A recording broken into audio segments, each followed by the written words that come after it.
This is Edgar Acosta. This is Joel Acosta, Cynthia Acosta, and Jesus Acosta. On November 5th, 2021, more than 50,000, mostly young people, attended what was supposed to be a two-day concert event known as Astroworld, put on by Travis Scott and the other defendants in this case. During the first night of the concert, 8 of the concert goers died, and scores of others suffered significant injuries. One of those killed was 21-year-old Axel Acosta. Axel died as a result of a phenomenon known as crowd rush. Crowd rush occurs when you have an extremely large and high-density crowd moving in one direction in a confined space. People involved in a crowd rush get carried by a river of people uncontrollably. Importantly, people that have been involved in crowd rush typically do not die from being trampled. They die from what is known as compressive asphyxiation, from the sheer force of all the weight of the bodies being stacked on top of them. This is exactly what happened to Axel. The immense force of the unruly and out-of-control crowd, created by the defendants' gross negligence, created such significant pressure onto his body that he could not breathe. The air was literally slowly squeezed out of him, sending his heart into cardiac arrest. When he collapsed, concert goers trying to escape their own suffocation caused by the crowd rush trampled over his body like a piece of trash. When emergency caregivers finally removed Axel from the thick of human mass, he lay lifeless on the wet, littered grass at the edge of the chaos. They worked very hard to restart his heart, but they failed. Axel died on the muddy ground of a concert that he attended for fun. Axel Acosta loved rap music, and he loved the lineup that was going to be playing at Astroworld. But that love and that feeling was not mutual. Certainly neither Travis Scott nor his handlers, entourage, managers, agents, hangers-on, promoters, organizers, or sponsors cared enough about Axel to make even a minimal effort to keep him and the others at the concert safe. This concert was intended for young people. We've seen that many of the people who attended were minors. I was thinking last night, my son went to Astroworld the first year it was held. Why wasn't my son crushed and killed? Perhaps the only reason was he decided not to go. I want everyone watching to know that this could have been your kid. This could have been your kid. We will be filing a lawsuit on behalf of 35 plaintiffs. That number is growing. Our phone is rang off the hook. I think it's self-evident that this concert was planned incredibly poorly, that no regard was given to the safety of these young people at the concert, that there was no emergency response mechanism in place to help those who were in an extremist situation. There was not enough medical personnel, enough security personnel, and there were more people there than should have been there. The way the concert was set up, planned, organized, and the way things were handled once there was a problem, it boggles the mind. We'll be filing suit against the Scoremore entities. These were the promoters, management. This is an entity that's been sued multiple times for this very thing.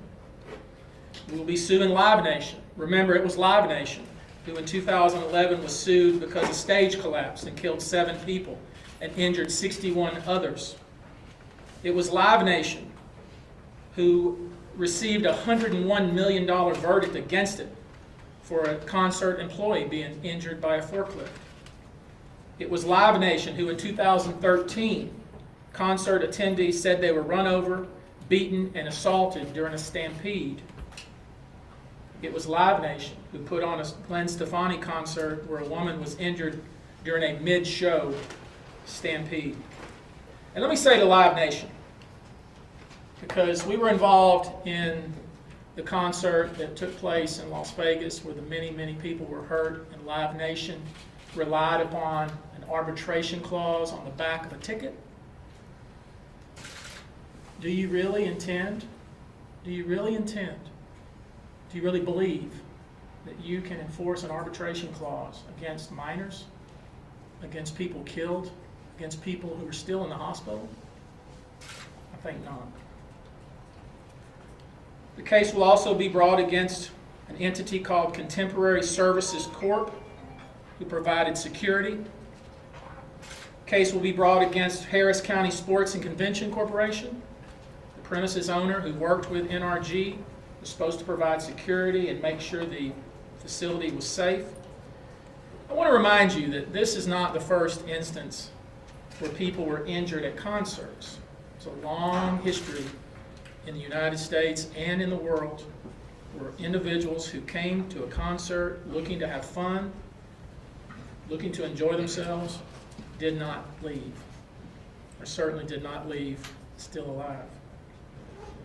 One of the experts who's looked at the history of concert goers and the multiple events that have occurred has said the history of how the concerts are handled is a history of disinterest and greed. I think that's what we have here. And let's talk about Jock Webster II, otherwise known as Travis Scott.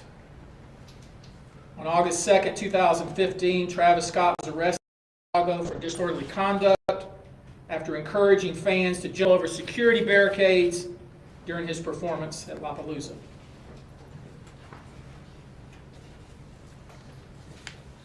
In 2017, Travis Scott was charged with inciting a riot, disorderly conduct, because he encouraged the crowd to bypass security and to bypass on-duty police officers.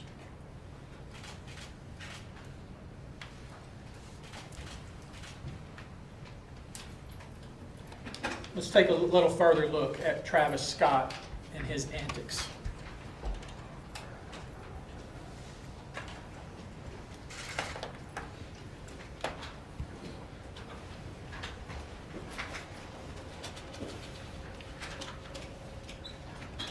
You got sound?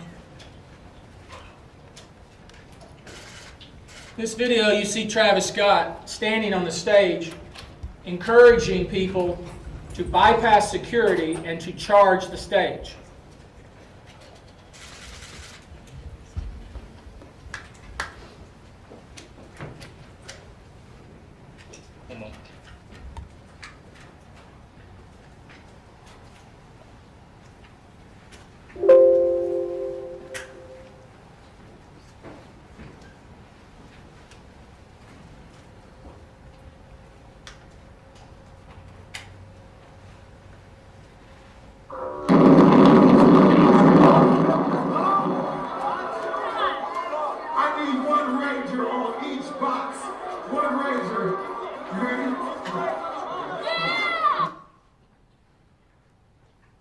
Travis Scott specifically yelled into the crowd, asking them to bypass security, bypass the police personnel, and rush the stage.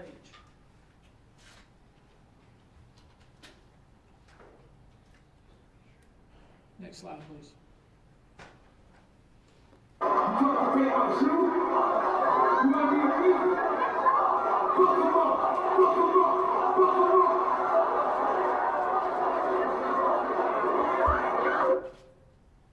In that video, you saw Travis Scott, who was crowd surfing. Someone took his shoe, and he instructed the crowd to F him up, F him up, F him up, to the point the poor person who was being targeted by Travis Scott had to be carried away to escape with his life. Next slide. I see you. Hold on, turn the lights on. Turn the lights on. I see you, but are you gonna do it? Give me 18 real quick. I see you, but are you gonna do it? I ain't gonna lie. Turn the lights on. Turn the lights on. In that video, you see Travis Scott encouraging someone who's standing on the upper levels to jump into the crowd. And during that very concert, somebody was pushed and was incredibly badly injured because of his conduct. Next slide. Here's a tweet Travis Scott sent out before another concert where he's encouraging people who don't have tickets to crash through the security and come to the concert anyway.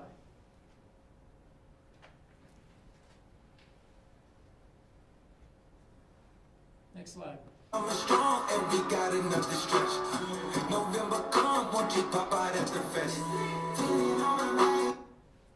That's just a small snippet of the video to encourage concert goers to attend Astroworld. This was video from previous Astroworld concerts. It's utter chaos that's encouraged not only by Travis Scott, but by everybody involved in putting the concert on. Next slide. Now, this tweet was reported, and we haven't been able to confirm, and maybe you can, whether this tweet is legit. But here we have a tweet from the Houston Police Department where they acknowledge that the security at Astroworld concert was insufficient.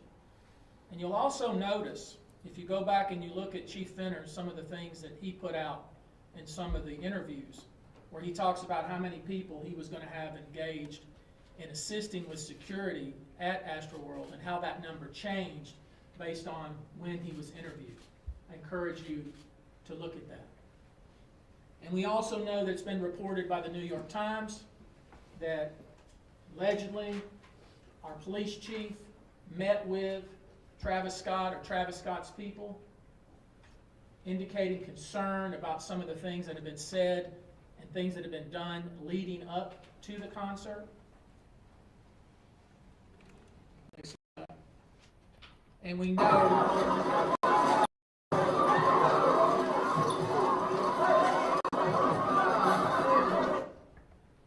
know that when the gates were opened in the early afternoon of November 5th, that was the scene. Next slide.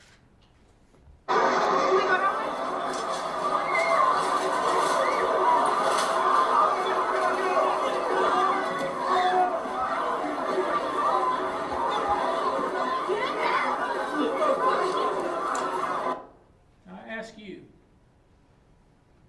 does that look safe? Does that look organized, well run? Does that look like somebody took the time, effort, and energy to properly plan a concert to keep the individuals who pay their money and attend safe? Or does that look like utter chaos?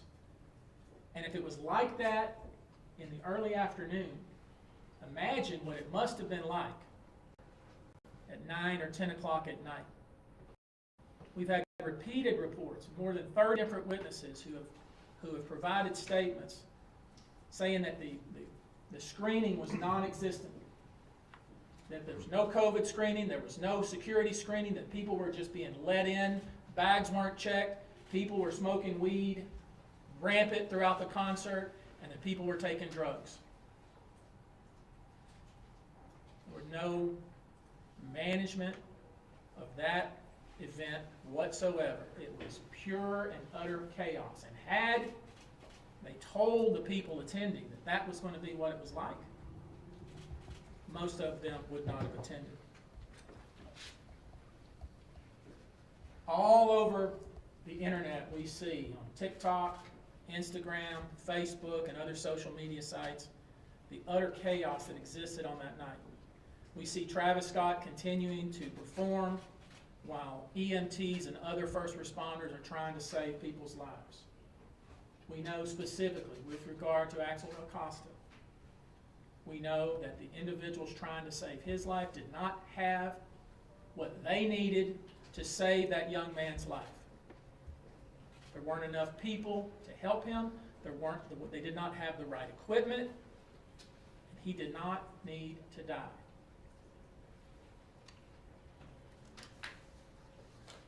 I'm not going to show all the various video that we've collected. It's all over the internet, but no one who sees that video would have wanted to be at that concert had they known that's what it was going to be like. And that brings me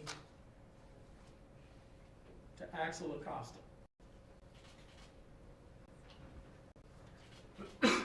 He had just turned 21. He was incredibly good at computers. He had just transferred to a new university. He was going to school with his brother Joel. He comes from an extremely close family. His grandmother and grandfather are devastated, just as is his uncle and aunt, brother and father. This was needless. It was unnecessary and could have easily been prevented. We expect to file a lawsuit either today or tomorrow or the next couple of days. We want to make sure we get it right. We want to make sure that everybody is included that needs to be included. In this lawsuit, we intend to change the way concerts are put on, organized, promoted, and managed in the United States and in the world. It's our goal to make sure that this good, decent, solid young man did not die for nothing. I'm going to give you a couple of questions with Edgar. I told him that, as you can imagine, this is crushing for him. He has an appointment this afternoon with the funeral home to make arrangements so his son can go back home. Señora Acosta, Pedro Rojas, Televisión, ¿puede hablar en español y contarnos cómo se siente, cómo está impactado usted por lo que le ha pasado? Pues me siento devastado por la pérdida de mi hijo, pero como dice el abogado, esperemos que su vida cambie las cosas de cómo se hacen esos eventos, porque él vino a tener un rato agradable, tenía todas sus cosas preparadas para su regreso, muy responsable en la escuela.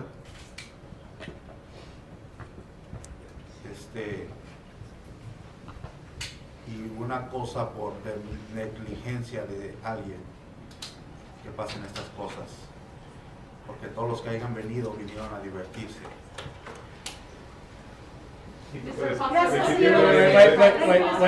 Wait, we're not doing it that way. We're not yelling at him. Is there any way to get Mr. him? Acosta? Just wait a minute, please. We're going to take two more questions. Yes, go ahead. Mr. Acosta, we just wanted to know, how did you learn about your son's passing? We understand that it took some time for him to be identified. Yes, it took some time because as soon as we received the news, I was trying to get hold of him. I called to his hotel. They tell me that he didn't spend the night.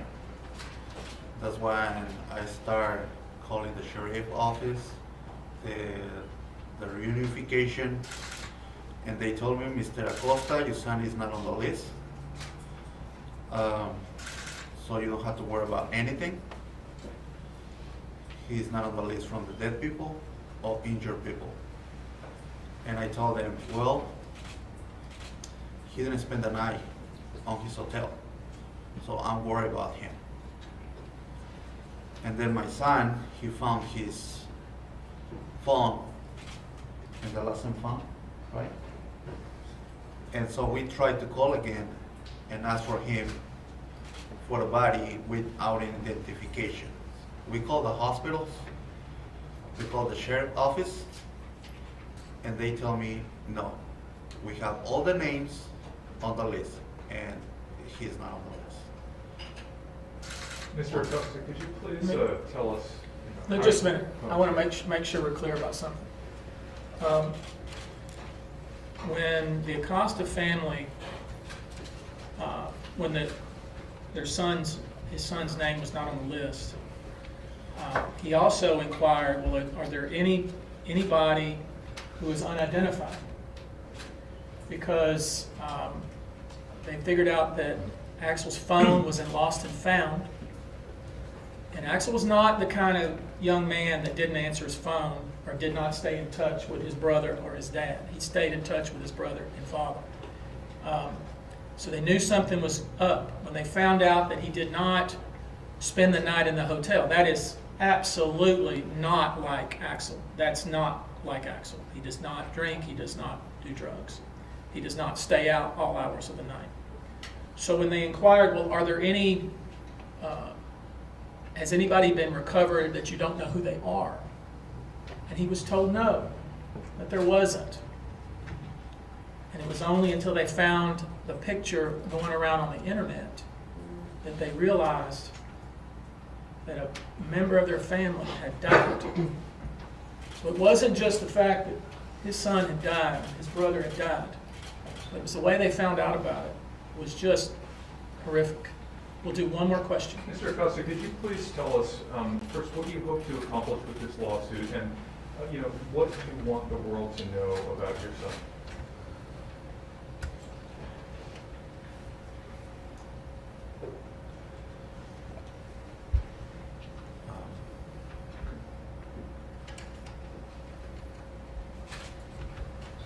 I think the lawyer already said that we're trying to make things change in this type of events.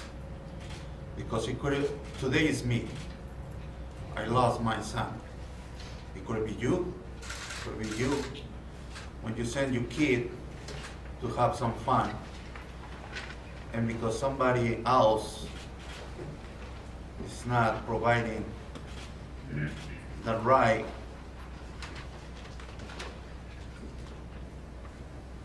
I don't know how I can explain, but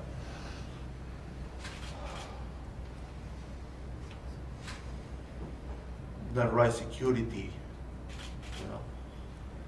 because it's not the first time that he's been in a big events, right? You can go to Disneyland and have fun. You can go to a baseball game and have fun, right? Because they have the right security, the right people. Some people assisting injured. It's hard to explain.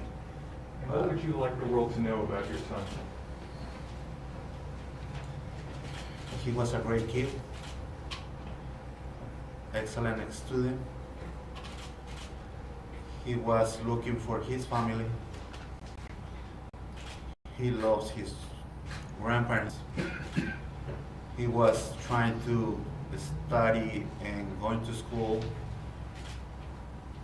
to be he was trying to be an engineer or computer programmer because he want to provide for his family. He really cares about them. He was the first grandkid. He was the oldest one.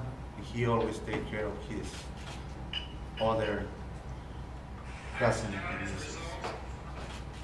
Thank you, guys. ¿Nos puede dar la misma respuesta en español, señor? ¿Cómo quiere que recuerden a su hijo? Soy Rogelio Moratales de Just say a Telemundo. little bit about in Spanish.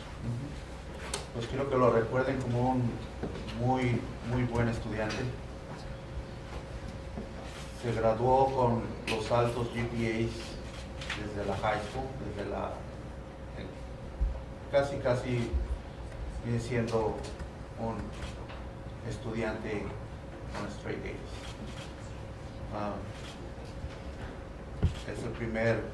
Fue el primer nieto. Amaba a sus abuelos. Veía por sus primos. El mayor.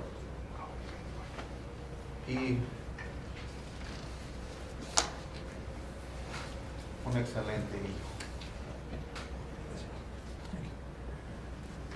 What we're asking for those that watch is if you have information, if you were at the concert and you have key information, or information at least that you believe is key, contact our office. We want to talk to you. We believe that the video on TikTok, on Instagram, on Facebook is going to be key to this case. And we ask that if you have such video, that you provide it to us. If you have information, provide it to us. We're easy to find.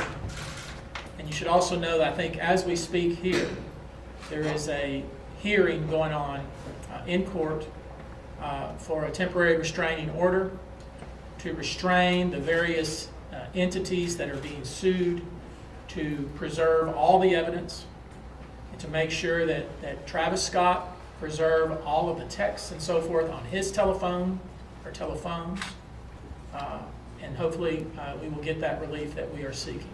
And with that, that is all we're going to do today. Thank you. Tony, can you give us the info of the TRO hearing? Is that happening now? It's happening right now. In which court?